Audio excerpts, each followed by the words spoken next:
Hey, what's up guys? Welcome to the video. So for this video, I'll be showing you the fundamental and basics of how to defend side control.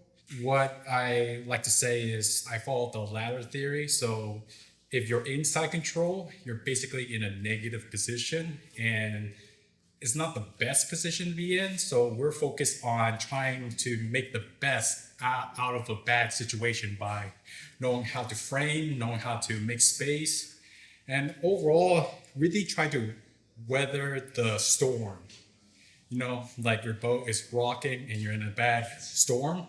You're going to do these little things to make it the situation less worse. And we're trying to basically hold this position long enough to have opportunities to have more options, more doors to do other techniques. So this is a very fundamental and basic way to defend side control.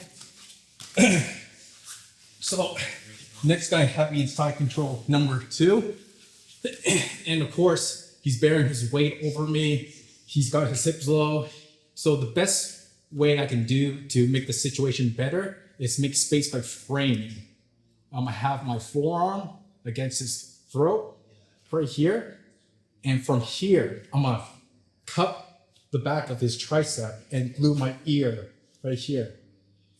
The reason why I do this is that I want to really kind of stay glued, and also if this is like an MMA or street fight situation, if he starts trying to elbow me, right, I can mitigate the impact by having my ear glued. If I didn't have that, well, yeah, it's gonna be painful.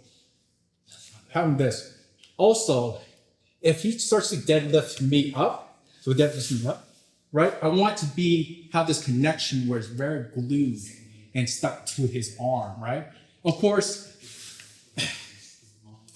like if anyone ever lifts up their body like this and makes space, of course you gotta reestablish to go guard. No one's ever gonna do that, except someone inexperienced or just an idiot. So usually I just want to show you guys how glued I am and connected to his left arm. From here, once I establish this, I'm making space. I want to have this, if I can, right directly connected to his hip. My right arm is really connected. So if he tries to move around, right, I can follow him. Okay? If this is an MMA situation, if he tries to knee me, I can try to mitigate that by connecting my elbow to his left leg. If he does a big knee, like bring your knee back, I can block it, right? I can block it doing that. So here we established 2 things: the frame, cupping the hip to follow him. The last one is what I want. It's the leg. This right leg goes and gets glued to his hip like this. The reason why I'm doing this is because if he starts to jump up to knee belly, I can frame to block it. If it goes to mount, same thing.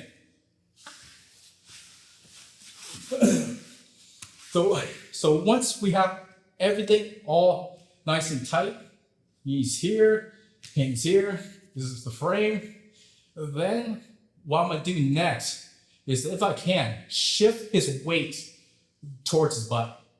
And the little subtle detail that's very important and what I want to do is with this left hand, I want to kind of crank it like this, turn it to his neck.